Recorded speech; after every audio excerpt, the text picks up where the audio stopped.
मैंने देखा कि एक व्यापारी को तकलीफ आती है कि उसको बिजनेस बड़ा तो करना चाहता है पर जानता नहीं, उसके पास जानकारी नहीं है। इसके लिए मैंने कई affordable problem solving short term courses launch किए हैं 2 महीने 3 महीने के, क्योंकि हमने आप सबसे मुलाकात करी अपने यूट्यूब चैनल के थ्रू और अपने इवेंट्स के थ्रू, जहां आपने मुझे अपनी नीड, इंटरेस्ट, कंसर्न, एक्सपेक्टेशन बताए। वर्किंग कैपिटल एक बहुत बड़ी तकलीफ है। क्या है वर्किंग कैपिटल? पहले इसको जरा समझते हैं कि बिजनेस फेल क्यों हो जाता है। देखिए, पहली चीज, अगर आपको कैश मैनेज नहीं करना आया अपने बिजनेस में, आप day to day operations manage नहीं कर पाएंगे।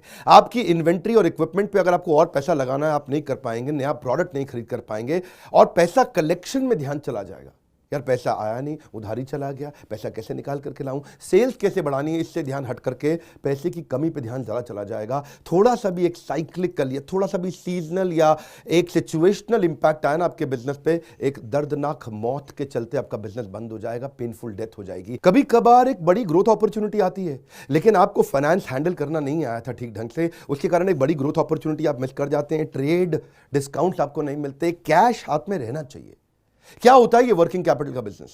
देखिए, ये ऐसा बिजनेस है, ये एक ऐसी स्ट्रैटेजी अगर आप सीख गए तो पीछे से आने वाले सप्लायर के पैसे पे ही आप बिजनेस कर जाएंगे। आपको अपना पैसा ही नहीं लगाना पड़ेगा, चाहे आप प्रोडक्ट में है या सर्विस में है। कैश मैनेज करना आना चाहिए, नहीं तो आपकी फाइनेंशियल रेपुटेशन खत्म हो जाएगी, और हो सकता है कि जिनको आपने उधार देना है वो एनसीएलटी जाके आपका वाइंडिंग अप पटिशन डाल के धंधे को खत्म कर देंगे। अब वर्किंग कैपिटल के अलावा कुछ टेक्नोलॉजी की समझ बहुत जरूरी है। एक दुकानदार को भी हम चाहते हैं कि वो अपने बिजनेस को ऑटोमेट करना सीखे। क्या होता है ऑटोमेशन बिजनेस का?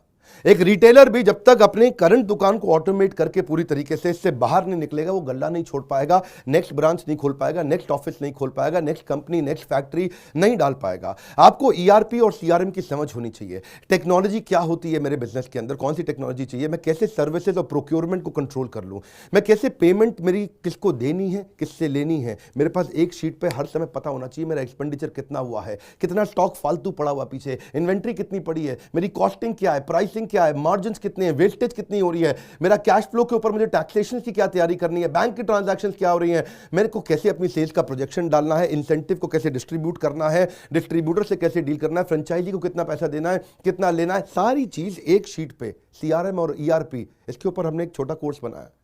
एक ऐसा कोर्स जो कि 2 महीने में आप सीख सकते हैं, कहीं पे भी बैठ के, किधर भी, अपनी कन्वीनियंस, अपनी ईज के मुताबिक।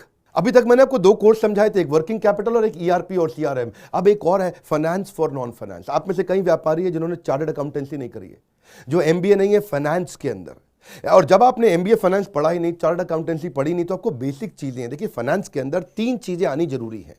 एक है कि आपको पीएनएल अकाउंट समझ में आना चाहिए, आपका प्रॉफिट एंड लॉस अकाउंट क्या है, आप रोज कितना प्रॉफिट कर रहे हैं, पिछले महीने कितना प्रॉफिट किया, एग्जैक्टली आपको नहीं पता होगा। मैं जितने व्यापारियों से मिलता हूं ना, मैं उनसे पूछता हूं एग्जैक्टली पिछले महीने का आना पाई प्रॉफिट मुझको एक लाइन में बता दो कितना था, उनको मालूम नहीं रहता है। दूसरी चीज, बैलेंस शीट समझ में नहीं आती कि बैलेंस शीट बनती कैसे, समझनी कैसे, उसका मेरी बिजनेस में क्या इंपैक्ट है। और तीसरी चीज, cash flow statement. Profit and loss अलग होता है, कैश फ्लो स्टेटमेंट अलग होता है।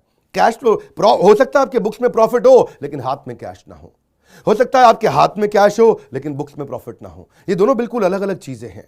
तो आपको profit and loss account, balance sheet और कैश फ्लो स्टेटमेंट, ये तीनों क्या आपको समझनी जरूरी है? अरे हर व्यापारी को समझनी जरूरी है। आपको, आपके लिए हमने इस प्रोग्राम को बनाया जिससे आप अपनी कॉस्ट ऑफ बोरोइंग को समझ सकते हो कि मार्केट से जो पैसा ले रहे हो वो कितने रुपए का पड़ रहा है, उसका बिजनेस पे कितना इंपैक्ट आ रहा है।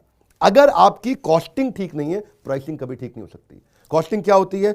एक आपने जूस की बोतल बेची, एक्चुअली वो बोतल बनाने में कॉस्ट कितनी आ रही है, तो वो एक पर यूनिट कॉस्टिंग कैसे निकाली जाती है। साधारण हिंदी भाषा में लोगों को सिखाने वाला कोई कोर्स एग्जिस्ट ही नहीं करता था। कई मैंने छोटे छोटे ऐसे कोर्सेज बनाए हैं, और कैसे हिंदुस्तानी व्यापारियों को मद्देनजर रखते हुए उनकी प्रॉब्लम्स को इकट्ठा करके, इसलिए हमने इसको नाम दिया है प्रॉब्लम सॉल्विंग कोर्सेज। इसमें रियल एग्जांपल्स डाले हैं, इसके अंदर केस स्टडी डाली हैं, इसके अंदर इंप्लीमेंटेशन के लिए आपको हमने असेसमेंट्स दिए हैं, एनिमेशन हर वीडियो के अंदर डाल दिया, रीडिंग मटेरियल डाल दिया ताकि रीइंफोर्समेंट हो जाए। आपको जब मन करे तब एक्सेस करो, आप जाके रीविजिट करो, फिर से जाके रीबिल्ड करो अपनी अंडरस्टैंडिंग को दोबारा पढ़ के। और मैंने ही खुद मिल करके अपने बेस्ट देश के ट्रेनर्स के साथ इन सारे कंटेंट को तैयार कराया है।